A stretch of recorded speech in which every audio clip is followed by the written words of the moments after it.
మీరు చూసుకోవలసిన ఇస్తున్నా అల్లరి చేయకుండా మీరు మీ పిల్లలని మీకు పక్కనే కూర్చోబెట్టుకోవాలని మనవి చేస్తూ ఉంటున్నాం. మరి ఈ యొక్క సమయాన్ని దేవుడు అందరికీ అనుగ్రహించినటువంటి కృపను బట్టి దేవునికి మొట్టమొదటిగా మనం తెలియజేస్తూ ఉంటున్నాం. అదేవిధంగా ఈ సాయంకాలం వేళ మనందరినీ కూడా మరి ఆరాధనలోకి ప్రభైనటువంటి క్రీస్తు పేరిట వందనములతో ప్రేమతో ఆహ్వానిస్తూ ఉంటున్నా. మరి చదవబడినటువంటి లేఖన భాగంలో మనం చూసినట్లయితే మనం ఎన్నుకోబడినటువంటి అంశము అపనమ్మకమైనటువంటి విధానములో విశ్వాసము కలిగి జీవించడము. మరి లోకమంతా మరి అవిశ్వాసం మీదనే నడుస్తూ ఉంటున్నాం, అవిశ్వాసమై నడుస్తూ ఉంటున్నాం. మరి అందరము కూడా అవిశ్వాసమే. ఏదో ఒక సమయంలో దేవుని పైన మనము నమ్మకాన్ని తొలగిపోతూ ఉంటాం, దేవుని పైన విశ్వాసాన్ని మనం ఉంచుకోకుండా మనం ఉంటూ ఉంటాం. అయితే ఇక్కడ ఇశ్రాయేలు ప్రజలను మనం ఆలోచన చేయగలిగితే మరి మోషే నేతృత్వంలో ఇశ్రాయేలును ఐగుప్తు నుండి మరి దేవుడు విడిపించడము మనం చూస్తున్నాం. అయితే అరణ్య మార్గం ద్వారా నడిపించినాడు. మరి దేవుడి వారితో ఏ విధంగా తోడుగా ఉన్నాడు? పగలు మేఘస్తంభము, రాత్రి అగ్ని స్తంభం. అంటే ఒకరోజు మాత్రమే అలాగే జరిగించాడా, లేకపోతే వారి కారణాలు ప్రదేశం వరకు నడిపించేంత వరకు దేవుడు అలాగే చేసినాడా? చెప్పాలి. కారణాలు ప్రదేశం వరకు అంటే దేవుడు ఎన్ని సంవత్సరాలు, దాదాపు 40 సంవత్సరాలు వారిని అంటిపెట్టుకుని ఉండి ప్రతి సమయము ప్రతి క్షణము వారిని విడవకుండా కాపాడుతూ మరి వాళ్ళకి సంరక్షిస్తూ దేవుడు నడిపించినాడు. అయితే అంతటి దేవుడే మరి ఆ యొక్క ప్రాధాన్యతతో తను ఇచ్చినటువంటి మాట కొలది దేవుడు అంత నమ్మకముగా వారి ఎడల మరి చూపించడము మనం చూస్తాం. 40 సంవత్సరాలు ఒక దినముగా దేవుడు చేసినటువంటి వాగ్దానానికి నెరవేర్పు వరకు ఆయన ఆ విధంగా చేస్తున్నాడు. అయితే ప్రజలు ఏ విధంగా ఉండాల? 40 దినాలు దేవుడికి కట్టుబడి జీవించాలి. అయితే వారు ఏమైనారు? మరి ఆకలితో ఉన్నప్పుడు దేవుడి పైన ఆధారపడవలసినది బోధించి ఏమన్నాడు? ఎందుకు మోసే, ఏమి నీకు పని పాటు లేదా, లేకపోతే మాకు పని పాటు లేదా? అంటే నీకు పొద్దుపోక పిలుచుకొచ్చినావా, మాకు పొద్దుపోక పిలుచుకొచ్చినావా? ఒకవేళ మేము వాళ్ళ వ్యభిచారం చేసినా, మేము ఎంత కష్టపడినా మాకు పొద్దున్న మధ్యాహ్నం సాయంత్రము ఆహారం దొరికేది. నువ్వు దేవుడు పెంచి చెప్పినాడు, దేవుడు మిమ్మల్ని మంచి ప్రదేశంలోనికి నడిపిస్తాడని నువ్వు ఇంతటి శ్రమను నాకు పెడతాడు. ఈ అరణ్యములు ఎవరున్నారు మమ్మల్ని రక్షించడానికి, మా నాకు ఆహారం పెట్టడానికి? ఈ పొడ ప్రాంతంలో ఎక్కడి నుండి నీళ్ళు వస్తాయని మరి సంకటము మనం చూస్తాం. అక్కడ విశ్వాసము లేకుండా పోయినది, అపవిశ్వాసం ఏర్పడింది. మనము విశ్వాసముగా మన విశ్వాసాన్ని పెంపొందించుకోవాలి. కానీ మనము కష్టాలు వచ్చినప్పుడు, మన కుటుంబంలో నష్టం వచ్చినప్పుడు మనం ఏమంటారు? ఎక్కడ దేవుడే లేదంటారు. మరి ఇక్కడ వారిని అరణ్యంలో ఎందుకు నడిపించినాడు మనం చూస్తే దేవుడు మనకు సరైనటువంటి మార్గాన్ని నేర్చుకుంటాడు. మనము అనుకునేది మరి ఫిలిస్తీన్ల మార్గంలో ఎందుకు నడిపించాల దేవుడు, అరణ్య మార్గంలో ఎందుకు నడిపించాడంటే ఫిలిస్తీన్ల మార్గంలో వాళ్ళు యుద్ధం చేస్తున్నారు. యుద్ధం జరిగిస్తా ఉన్నప్పుడు వీళ్ళు కూడా మధ్యలో ఉంటే వీళ్ళని కూడా ఏమంటే చంపేస్తారు అని వాళ్ళని యుద్ధంలో వాళ్ళని ఒకవేళ వాళ్ళు చూస్తే ఆ యుద్ధాన్ని భయపడి మళ్ళీ వెనక్కి తిరిగిపోతారేమో అని దేవుడు ఏం చేసినాడు, అరణ్య మార్గము వైపు వారిని నడిపించినాడు. మరి ఐగుప్తు మార్గమేమో మరి అది షార్ట్ కట్ అన్నమాట.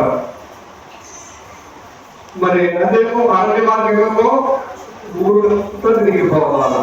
ఊళ్ళకి రాకుండా ఆ శేలంలో పడి అట్లా పోయి ఊరికి దాటుకోవాలి.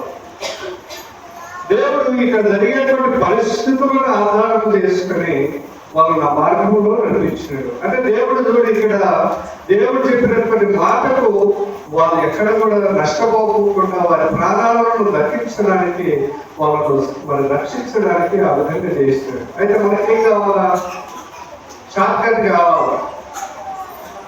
ఈ మార్గమే పోతాం. అది బతుకులున్నాయా లేకపోతే ఏమైనా రోడ్డుగా సరిగా లేదా, ఆ మార్గంలో ఏమైనా తప్పులు ఉన్నాయా, రోడ్డు వేస్తాడా అనేది ఎవరికి ఆలోచన చేయరు. మనకేం కావాలా? షార్ట్ కట్ ఏదైతే అది పోతాం. మరి ముళ్ళ పొదలు ఉంటాయి, పాములు ఉంటాయి, తేళ్లు ఉంటాయి, ఏముంటాయో కూడా మనం ఆలోచన చేయం. అయితే దేవుడు ఏం చేసినాడు, మంచి ప్రాంతంలో మీకు సురక్షితంగా నడిపించాలని దేవుడు ఆలోచన చేసినాడు. అయితే మేమైతే నడవము, నువ్వు చెప్పిన విధంగా మేము నడచాలని ఆలోచన చేస్తూ ఉంటున్నాను.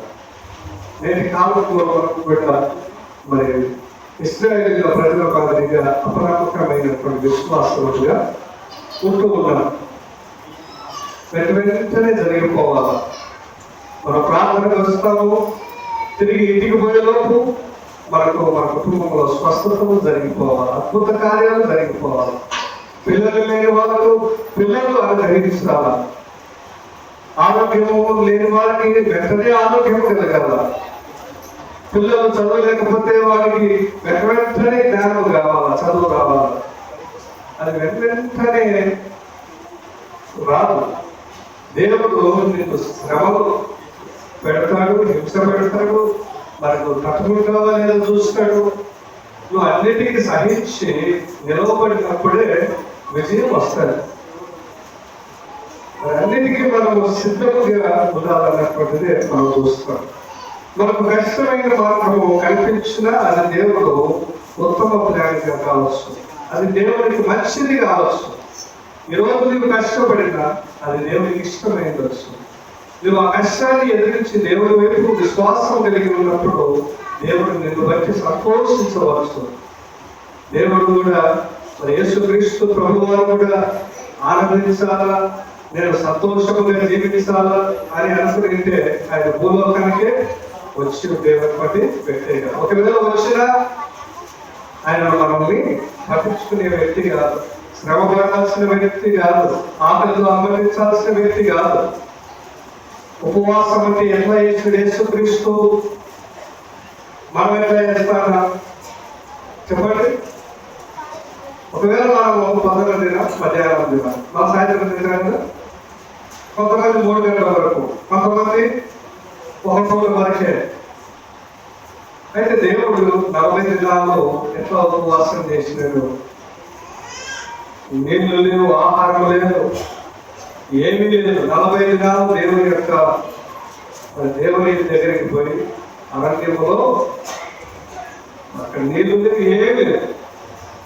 దేవుడు ఉపవాసముతో ఉండి దేవుడికి ప్రార్థన చేసినాడు. అట్లా మనం చేస్తే బ్రతుకుతామా? కనీసం అంటే ఏమి లేదు, రోజు మనం ఒకరి రోజు కూడా తినకోకుండా ఉండలేదు. అయితే అలాంటి విశ్వాసము అందరూ కలిగి ఉండాలి.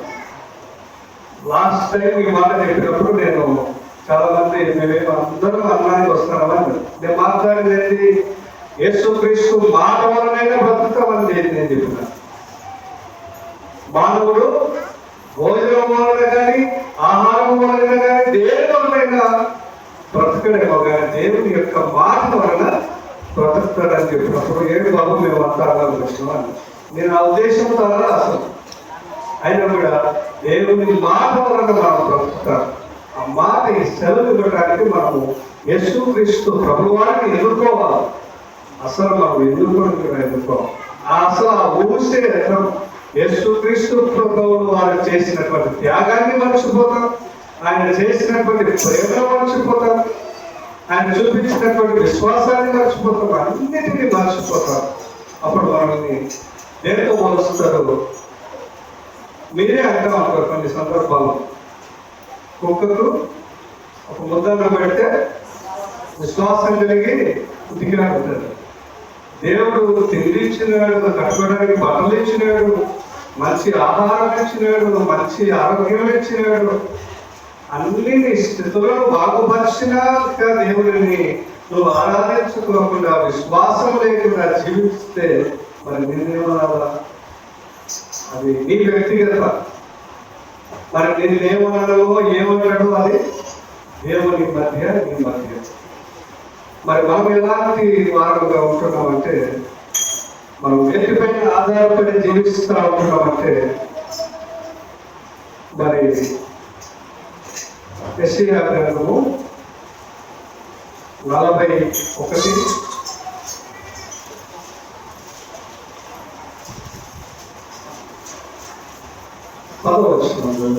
యెషయా 41:10.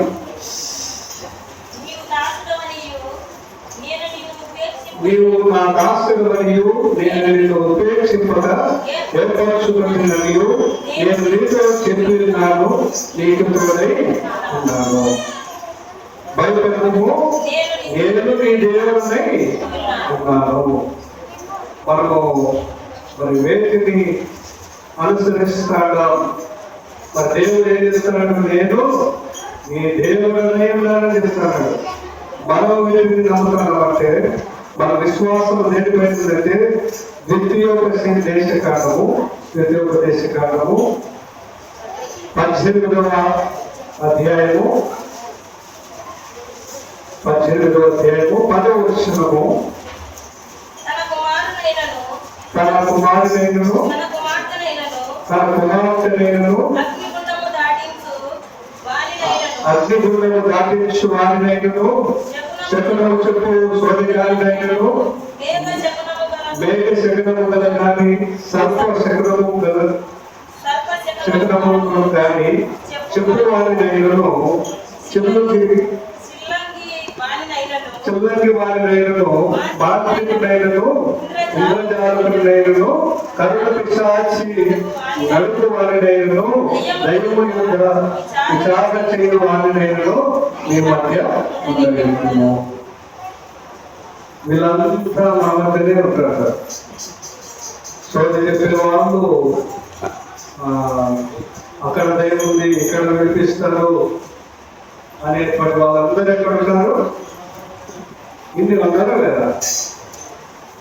అక్కడ దైవం ఆగిపోతే వినిపిస్తారు. ఎవరికి మందు పెట్టినారు కదా, అక్కడికి పోతే వినిపిస్తారు. అక్కడికి పోతే తాపితే వినిపిస్తారు. నీకు నీ పిల్లలకి భయం అవుతుంది, మరి నిద్రలో భయపడతాడు. అక్కడికి పోతే సాయం కట్టేసుకుంటే భయపడరు. ఇవన్నీ చెప్తాడో లేదా? నువ్వు నడవలేని స్థితిలో ఉన్నావా? మరి అక్కడికి పోతే సాయం కడితే నువ్వు నీ కాల్సిగా లేచి నిలవబడతామని చెప్తావు. ఇవన్నీ నమ్ముతాడా లేదా? దేని బట్టి మనం ఆ విధంగా చేస్తానంటే మన భయాన్ని క్యాచ్ చేసుకుంటారు.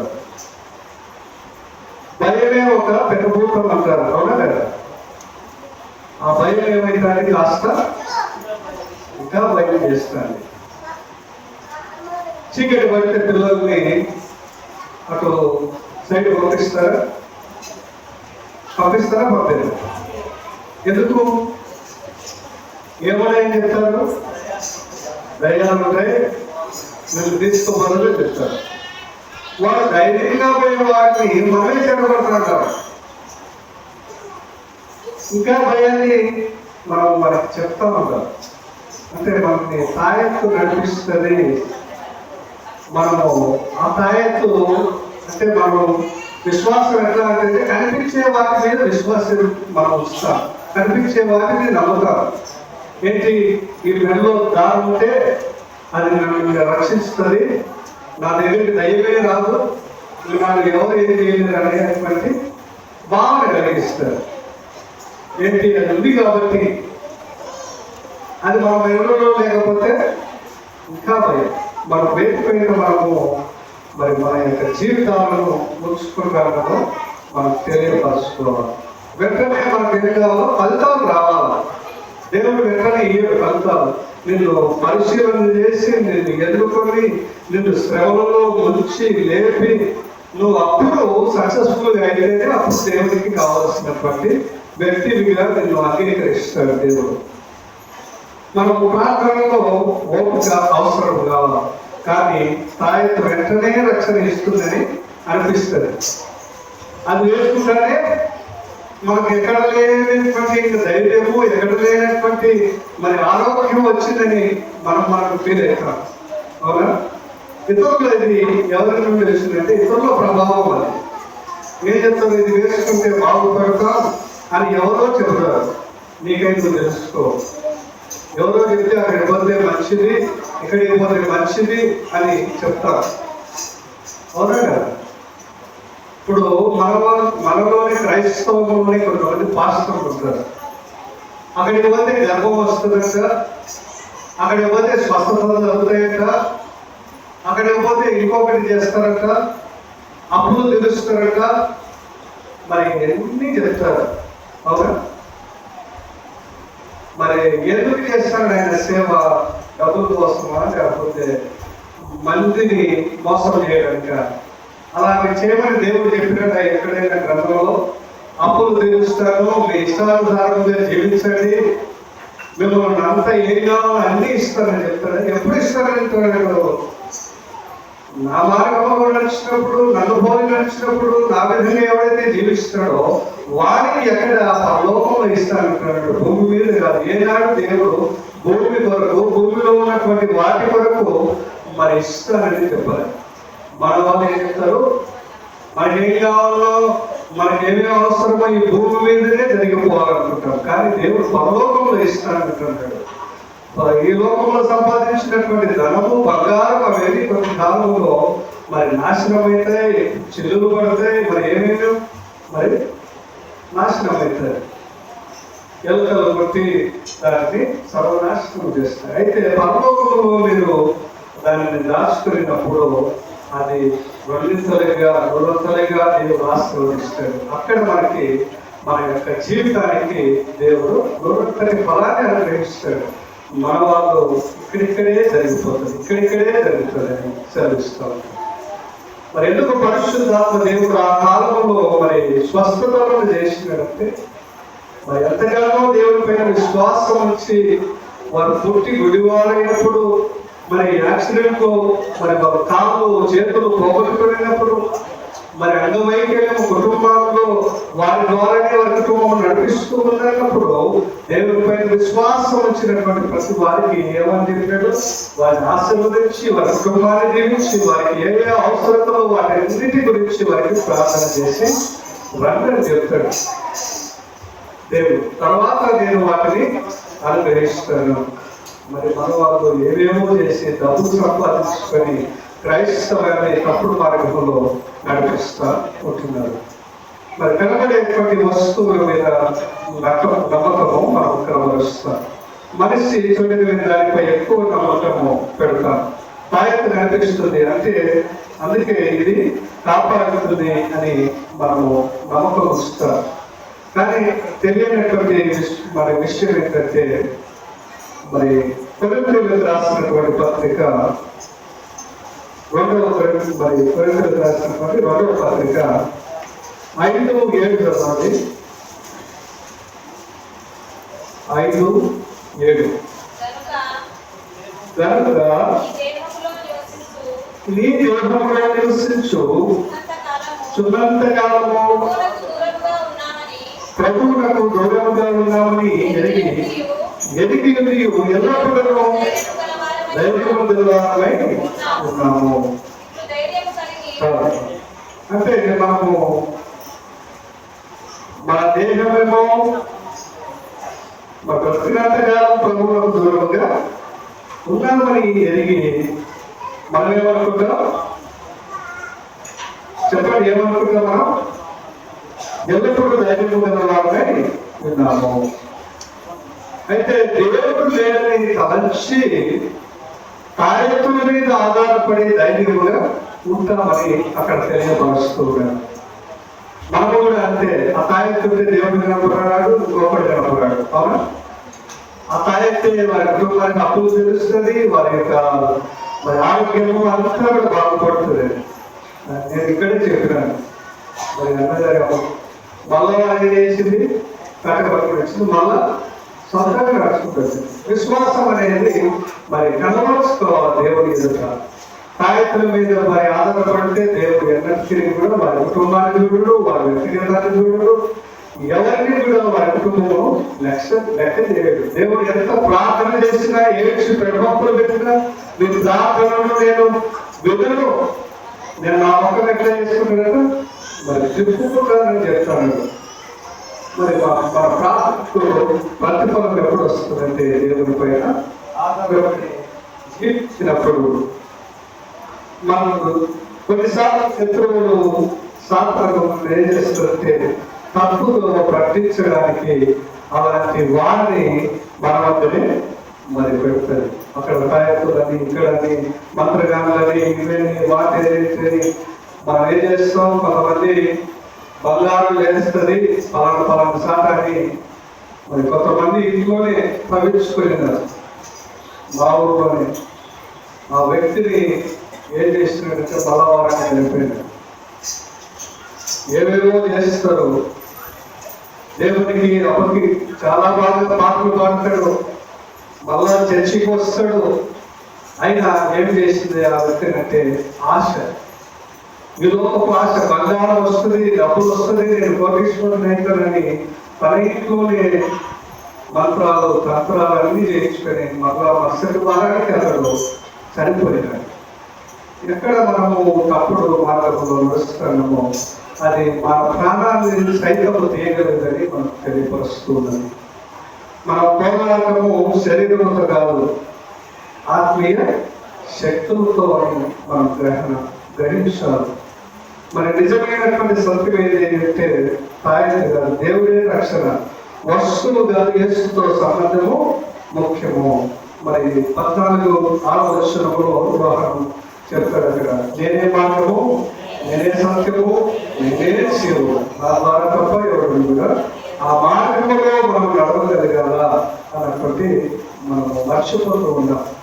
ఇశ్రాయేలీయులు ఎలాగ దేవుడిని మర్చిపోయి లోకానుసారంగా నడుచున్నారో మనం జ్ఞాపకం చేసుకున్న.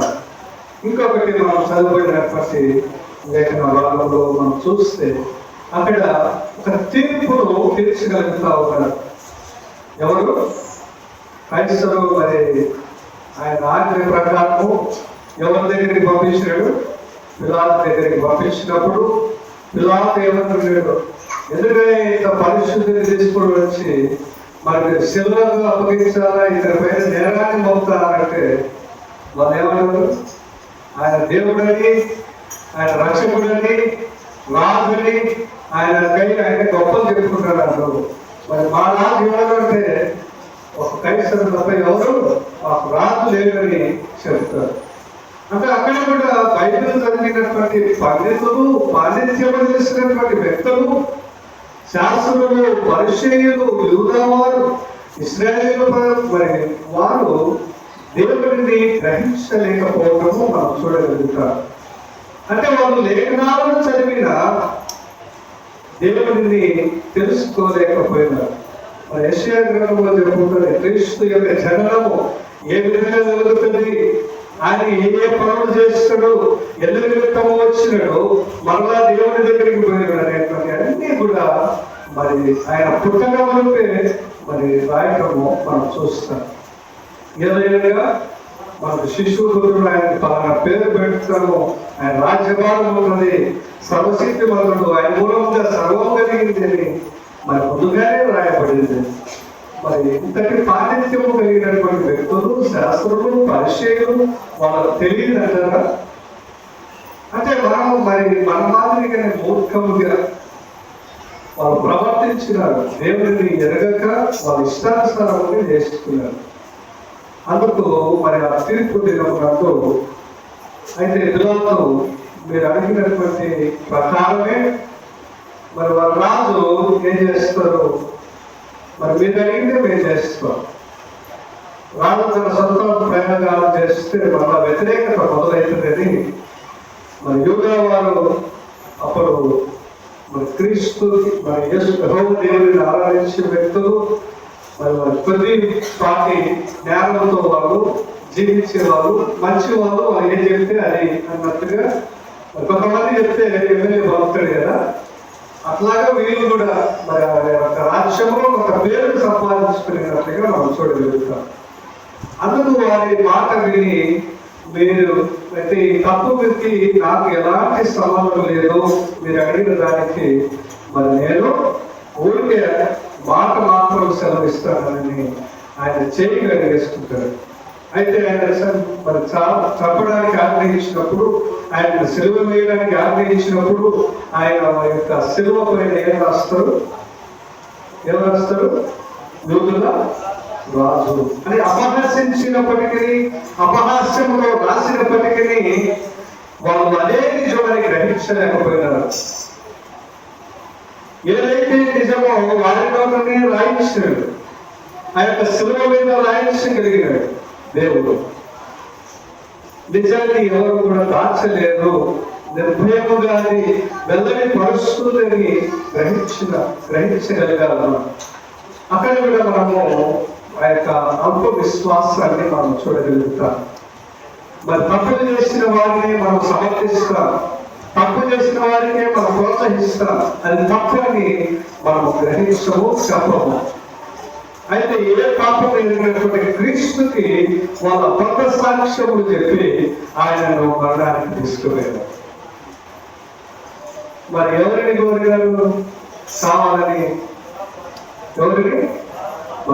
ఆయన ఏమన్నా పరిశుద్ధుడా, లేకపోతే మంచి వ్యక్తి, ఏమైనా మంచి కార్యాలు చేసినాడా, లోకంలో ఆకర్షణ పనులు చేసినాడా అంటే ఏమీ లేదు. ఎందుకంటే ఎక్కువ ఓట్లు అతనికే ఉన్నాయి. అతనిని వినిపించమని అడిగినారు. మరి యేసుక్రీస్తు తరపున మాట్లాడే వ్యక్తులు కరువైపోయినారు. ఆయన ద్వారా మెరుగులు పొందుతున్నారు. ఆయన ద్వారా మరి ఎంతో మంది పోషించబడినారు, స్వస్థతలు కలుగుకోబడినారు. మరి అందరూ కూడా నిర్మూలన ఏమైపోయినారో, ఆయన గురించి సాక్ష్యం చెప్పలేకపోయినారో మరి తెలియదు. మనము కూడా ఒక దినమునందు మనల్ని కూడా ప్రశ్నిస్తాడు దేవుడు. మరి నీ విశ్వాసం ఎక్కడ, మరి నువ్వు ఎక్కడ కనబరుస్తూ ఉన్నావు? మరి అల్ప విశ్వాసంతో జీవిస్తాను, విశ్వాసం కలిగి జీవిస్తాను. ఎన్ని మార్పులు నేను క్షమించాలా, ఎన్ని మార్పులు నేను నా యొక్క దరికి చేర్చుకోవాలా, ఇంకా దాంట్లోకి తప్పుడు విధానంలో పోతూ ఉన్నావు. చాలా జాగ్రత్తతో, భయభక్తులతో, అపవిశ్వాసంతో ఉన్నటువంటి విశ్వాసరాలుగా విశ్వాసులుగా ఎప్పుడు ఉంటామని దేవుడు ప్రశ్నిస్తూ ఉంటున్నాడు.